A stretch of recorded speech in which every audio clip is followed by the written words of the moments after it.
Hello दोस्तों, स्वागत है आप सभी का आपके अपने यूट्यूब चैनल रेवन स्टडी में। दोस्तों मैं वाई सिंह आज आप सबके साथ हूँ एक बार फिर से जी के मॉक टेस्ट का भाग 27वां लेकर। दोस्तों तो देखते हैं भाग 27 में यानी कि आज के क्वेश्चन। पहला क्वेश्चन है एग मार्क क्या होता है। दोस्तों पूछा गया है कि जो एग मार्क आता है ना वो क्या होता है। एक तरह का ये चिन्ह है, उसके बारे में पूछा गया है कि मतलब कौन सी वस्तुओं पर लगा होता है। तो दोस्तों ये लगा होता है जो खाने पीने वाली वस्तुएं होती हैं अर्थात खाद्य वस्तुओं की पर लगाया जाता है। और वो क्यों लगाया जाता है? उनकी गुणवत्ता के आधार पर। तो इसका ऑप्शन क्या हो जाएगा हमारा सही? ऑप्शन नंबर सी यानी कि खाद्य वस्तुओं के लिए गुणवत्ता आश्वासन माहौल। तो ऑप्शन नंबर सी हमारा सही आंसर होगा। और ये देता कौन है? ये केंद्रीय कृषि व किसान मंत्रालय के द्वारा वितरित किया जाता है। ठीक है, तो इससे खाने वाली चीज़ की क्वालिटी का पता लगता है। देखते हैं अब अगला सवाल। अगला सवाल है निम्नलिखित में से कौन सा पुरस्कार खेल कूद के क्षेत्र से संबंधित नहीं है। तो देख लेते हैं ऑप्शन क्या है। अर्जुन पुरस्कार बिल्कुल है। द्रोणाचार्य पुरस्कार ये कोच के लिए दिया जाता है, ये भी है। ध्यानचंद पुरस्कार ये भी खेल से संबंधित है। तो आखिरी क्या बचता है? नॉर्मन बोरलॉग पुरस्कार। तो नॉर्मन बोरलॉग पुरस्कार किस क्षेत्र से संबंधित है? ये पहले तो ये देख लेते हैं नॉर्मन बोरलॉग कौन थे। तो नॉर्मन बोरलॉग यूएसए के कृषि विज्ञानी थे। इनको हरित क्रांति का जनक भी कहा जाता है। अब तो आप लोग समझ गए होंगे कि ये पुरस्कार किस क्षेत्र का है। तो इस तरह से ऑप्शन नंबर डी हमारा यानी कि नॉर्मन बोरलॉग पुरस्कार सही आंसर होगा। ठीक है दोस्तों, देखते हैं अब अगला सवाल। अगला सवाल है अंतर्राष्ट्रीय ख्याति प्राप्त पुस्तक द मिस्ट्री ऑफ कैपिटल का लेखक कौन है। तो ये पेरू के अर्थशास्त्री थे, सॉरी हैं अभी भी हैं, पेरू के अर्थशास्त्री जिनका नाम है हर्नैंडो डी सोटो। ठीक है दोस्तों, देखते हैं अगला सवाल। इसका सी आंसर सही होगा। अगला सवाल है, ये उनकी पुस्तक है द मिस्ट्री ऑफ कैपिटल। देखते हैं अगला सवाल। अगला सवाल दिया हुआ है किस मराठा पेशवा को मैकियावेली कहा जाता है। तो दोस्तों पूछा गया मैकियावेली। मैकियावेली एक राजनीति विज्ञान का विद्वान था। ठीक है दोस्तों, तो इसका अर्थ क्या हुआ? मैकियावेली का संबंध यहाँ पे किस चीज़ से? जो चतुर हो, चालाक हो, रणनीति बनाने में माहिर हो, जो ज़्यादा जितनी अच्छी रणनीति बनाता हो, उसके लिए मैकियावेली शब्द का प्रयोग यहाँ पे किया गया है। तो ये किसके लिए किया गया है? ये नाना फडणवीस के लिए किया गया है। और नाना फडणवीस को क्या कहा गया? मराठाओं का मैकियावेली। अच्छा, एक फैक्ट और बनता है इनका कि जो पानीपत का तृतीय युद्ध था, पानीपत का तृतीय युद्ध, तो इसमें पेशवा कौन था? नाना फडणवीस। ठीक है दोस्तों, ये भी याद रखना आप लोग। इस तरह से ऑप्शन नंबर ए हमारा सही हो जाएगा। देखते हैं हम अगला सवाल। अगला सवाल है यदि धन यानी कि मुद्रा बहुत अधिक हो और माल बहुत कम हो। क्या बोला गया? मुद्रा अधिक हो जाए बाजार में और माल यानी कि जो वस्तुएं हैं वो कम हो जाएं, तो वह स्थिति क्या कहलाती है? सीधा सा कॉन्सेप्ट है दोस्तों। अगर मुद्रा अधिक मात्रा में आ जाए बाजार में तो मुद्रास्फीति उसको कहा जाता है। मुद्रास्फीति की परिभाषा यही होती है कि बाजार में अधिक से अधिक मुद्रा का प्रवाह है। तो इस तरह से ऑप्शन नंबर बी हमारा सही हो जाएगा। देखते हैं अब अगला सवाल। अगला सवाल है अर्थशास्त्र में यूटिलिटी और यूजफुलनेस का कैसा अर्थ होता है। तो इन दोनों शब्दों का अर्थ पूछा गया है कैसा होता है। एक जैसा होता है, भिन्न भिन्न होता है, उल्टा होता है, या उन उपयुक्त में से कोई नहीं। तो दोस्तों इसका तो बहुत आसान सा है, आप लोग खुद अर्थ निकाल सकते हैं। यूजफुलनेस मतलब किसी काम का नहीं, यूटिलिटी मतलब एक इसका अलग अलग हो जाएगा अर्थ मतलब। तो इस तरह से ऑप्शन नंबर बी हमारा सही हो जाएगा। देखते हैं अब अगला सवाल। अगला सवाल है पब्लिक पर्स का संरक्षक किसे माना जाता है। पब्लिक पर्स, इसी को आसान भाषा में अगर कहूँ तो लोक वित्त का संरक्षक पब्लिक पर्स को क्या बोल देते हैं। कहीं कहीं पे ऐसे इस तरह से भी सवाल आ जाता है। लोक वित्त का संरक्षक किसे कहा जाता है। तो दोस्तों लोक वित्त का संरक्षक कौन होता है? अनुच्छेद, भारत के संविधान में व्यवस्था की गई है इस पद की। अनुच्छेद आर्टिकल 148 यानी कि अनुच्छेद 148 के तहत। अब तो आसान हो गया, कौन हो जाएगा इससे? नियंत्रक एवं महालेखा परीक्षक। ठीक है दोस्तों, इसका काम क्या होता है कि जो भी सरकार काम करती है, लेन देन पैसे वाला, लोक लेखा, वित्त से संबंधित जो भी काम करती है, तो उसका संरक्षक या उस पर निगरानी कौन करता है? नियंत्रक एवं महालेखा परीक्षक। इसका उल्लेख संविधान के आर्टिकल 148 में है। ठीक है दोस्तों, तो इस तरह से ऑप्शन नंबर सी हो जाएगा हमारा सही आंसर। देखते हैं अब अगला सवाल। अगला सवाल है, न्यूटन के गति नियम से बल का व्यंजक प्राप्त होता है। तो पहला तो जड़त्व का होता है, बल का व्यंजक यानी कि बल की परिभाषा कौन से नियम से आती है दोस्तों? निकल के आती है दूसरे नियम से, यानी कि ऑप्शन नंबर बी, गति का द्वितीय नियम। इसका सही आंसर बी हो जाएगा ऑप्शन नंबर। देखते हैं अगला सवाल। अगला सवाल है, निम्नलिखित में से कौन सी नदी दक्षिण से उत्तर की ओर बहती है? दक्षिण से उत्तर की ओर बहने वाली नदियों की संख्या हमारे यहाँ यानी कि भारत में बहुत ही कम है। तो इनमें से देख लेते हैं। चंबल, ये उत्तर से दक्षिण जाती है। सोन, ये जरूर जाती है। ये कहाँ से निकलती है? इसका उद्गम स्थल कहाँ है? अमरकंटक। इसी आधार पर आप लोग अनुमान लगा सकते हैं, अमरकंटक यानी कि एमपी। ठीक है दोस्तों, और ये जाती कहाँ पे है? ये जाती है पटना। पटना में गंगा से मिल जाती है। पटना यानी कि बिहार, गंगा की सहायक नदी है ये। तो दोस्तों एमपी नीचे है ना, और पटना यानी कि बिहार ऊपर पड़ता है। तो कहाँ से जाएगी? दक्षिण से उत्तर की ओर। तो इस तरह ऑप्शन नंबर बी हमारा सही आंसर होगा।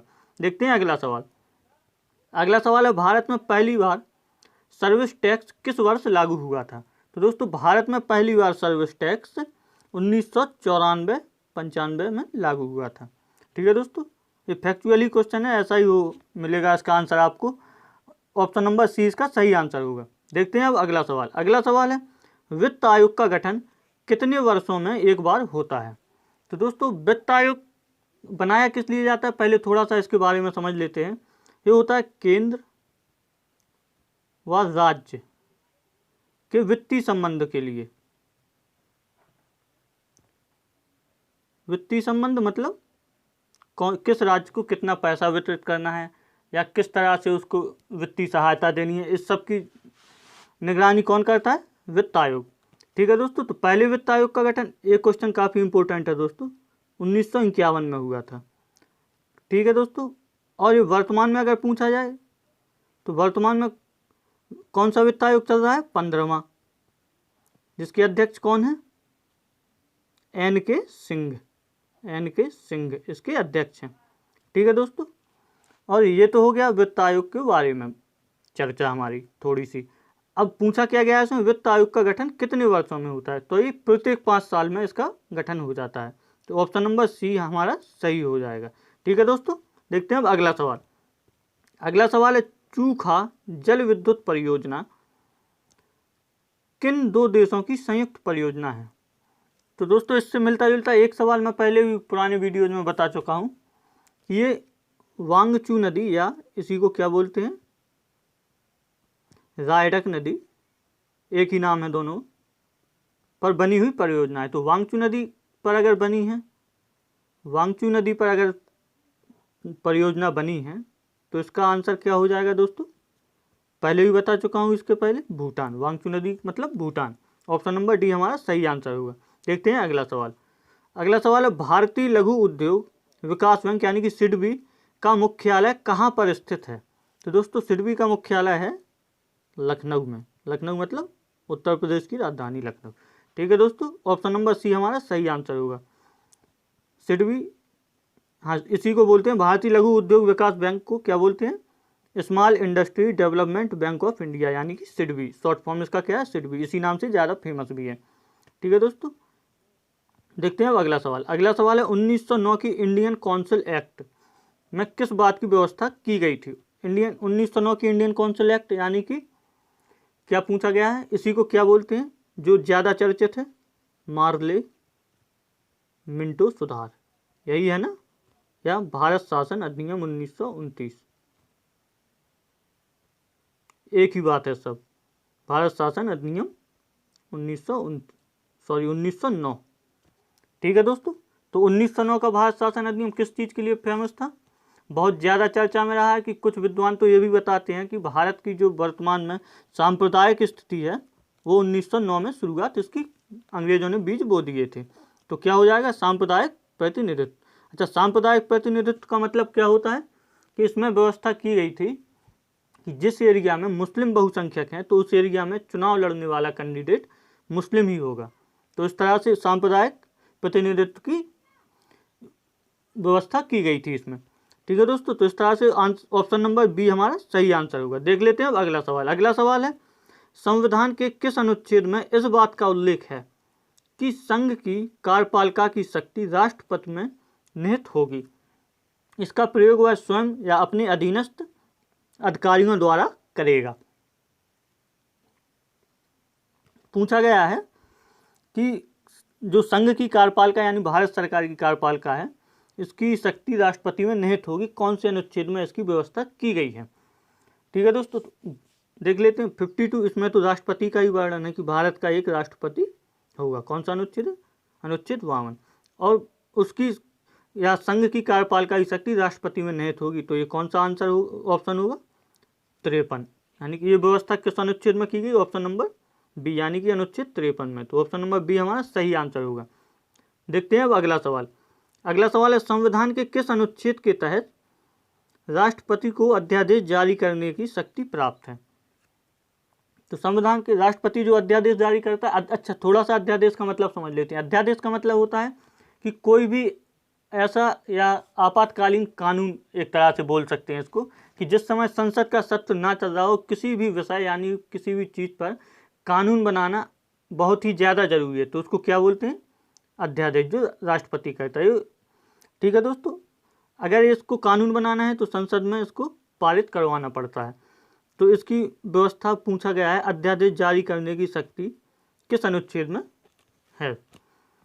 तो ये है अनुच्छेद 123। काफ़ी इजी भी है 123, यानी कि 123। ठीक है दोस्तों। अच्छा, एक चीज़ और, ये ली कहाँ से गई है, या इसको अध्यादेश पारित करने की शक्ति कहाँ से ली गई है? तो दोस्तों, भारत शासन अधिनियम 1861, भारत शासन अधिनियम 1861, 1861 से लिया गया है इसको। उस समय किसको ये शक्ति दी गई थी? गवर्नर जनरल को। ठीक है दोस्तों, ये चीज़ भी याद रखना आप लोग। ये पूछा हुआ सवाल है कि राष्ट्रपति को अध्यादेश जारी करने की शक्ति जो प्राप्त है, इसका स्रोत कहाँ से लिया गया है या इसका स्रोत क्या है? तो क्या हो जाएगा? भारत शासन अधिनियम 1861, यानी कि ऑप्शन नंबर डी हमारा सही हो जाएगा। ठीक है दोस्तों, देखते हैं अगला सवाल। किस शहर को टेराकोटा का जीआई टैग प्राप्त हुआ है? तो दोस्तों, टेराकोटा का जीआई टैग, अच्छा जीआई टैग समझते हैं ना आप लोग? चलो थोड़ा सा मैं बता देता हूँ। जीआई टैग का मतलब होता है कि भौगोलिक संकेतक, यानी कि ज्योग्राफिकल इंडिकेटर। तो भौगोलिक संकेतक मतलब कि किसी भी क्षेत्र की वो चीज़ बहुत ज़्यादा फेमस है, अगर बिल्कुल आसान भाषा में कहा जाए तो। जैसे आगरा हो गया, आगरा का पेठा या आगरा का ताजमहल, दार्जिलिंग की चाय, तो ये क्या है? इनको जीआई टैग दिया गया है, मतलब ये इसी क्षेत्र की होंगी, जैसे चाय दार्जिलिंग की। तो पूछा गया टेराकोटा। अच्छा, टेराकोटा समझते? टेराकोटा होता है मिट्टी, पकी हुई मिट्टी। ठीक है दोस्तों, ये आप लोगों ने सिंधु सभ्यता में पढ़ा होगा, मिट्टी ऐसी जो पकी हुई हो, तो उसको क्या बोलते हैं? टेराकोटा। तो टेराकोटा का हाल ही में दिया गया है करंट अफेयर्स का क्वेश्चन, जीआई टैग किसे? गोरखपुर को मिला है। तो ऑप्शन नंबर सी हमारा सही आंसर होगा। ये देख लेते हैं, टेराकोटा इस तरह से होता है, ये मिट्टी के ही बर्तन बने हुए हैं ना, ये टेराकोटा कहलाता है। अच्छा, मेरठ, ये दोमट मिट्टी के बनते हैं, दोमट मिट्टी। ठीक है दोस्तों, और घर के सजाने का सामान बनाया जाता है यहाँ पे गोरखपुर में, काफ़ी फेमस है। देखते हैं अब अगला सवाल। अगला सवाल है, पुस्तक जितने लोग उतने प्रेम के लेखक का नाम क्या है? तो दोस्तों, इसके पहले भी मैं डिस्कस कर चुका हूँ इस क्वेश्चन को, वो दूसरे तरह से किया था, लेकिन फिर भी मैंने उसमें बताया था आपको कि जितने लोग उतने प्रेम को, इसको व्यास सम्मान दिया गया है। अब तो आप लोगों के दिमाग में क्लिक कर गया होगा ना, व्यास सम्मान 2018 मिला था। तो इसके लेखक कौन हो जाएंगे? लीलाधर जगूड़ी। ठीक है दोस्तों, ऑप्शन नंबर सी हमारा सही होगा। अच्छा, इसमें एक नाम और दिया गया है, नासरा शर्मा। तो इनको 2019 का व्यास पुरस्कार मिला था, और वो किसके लिए मिला था? कागज की नाव के लिए। ये भी आप लोग याद कर लेना, अगर उस समय आप लोगों ने नोट ना किया हो तो अभी कर सकते हैं। कागज की नाव नोट तो आप लोग कर ही लिया करो, लिखने से क्या है कि ज़्यादा दिन तक याद रहता है हमको। अगला सवाल है, हाल ही में किस राज्य के द्वारा नीलांबर पीतांबर जल समृद्धि योजना चलाई गई है? तो नाम से स्पष्ट है कि ये योजना किसके लिए है? जल के लिए। तो ये हाल ही में चलाई है किसने? झारखंड ने। ठीक है दोस्तों, ऑप्शन नंबर बी हमारा सही आंसर होगा। देख लेते हैं आज का अंतिम सवाल। आज का आखिरी सवाल है, पानी से भरे एक गिलास में बर्फ का टुकड़ा तैर रहा है, इसके पिघल जाने के बाद पानी का स्तर कैसा हो जाएगा? बिल्कुल सरल सवाल है दोस्तों, ये बिल्कुल भी सरल है। ये आप लोगों ने कक्षा 8वीं में भी पढ़ा होगा। अगर पूछा गया है सवाल में, किसी गिलास में पानी भरा हुआ है, अगर उसमें बर्फ़ का टुकड़ा है, वो पानी पर तैर रहा है, जब टुकड़ा पिघल जाएगा तो पानी का स्तर में क्या परिवर्तन आएगा? कम जाएगा, ज़्यादा हो जाएगा, या गिलास खाली हो जाएगा? तो इसमें कुछ भी परिवर्तन, तो इसका आंसर क्या होगा? कुछ भी परिवर्तन, ना घटेगा ना बढ़ेगा, यानी कि ऑप्शन नंबर सी हमारा सही आंसर होगा।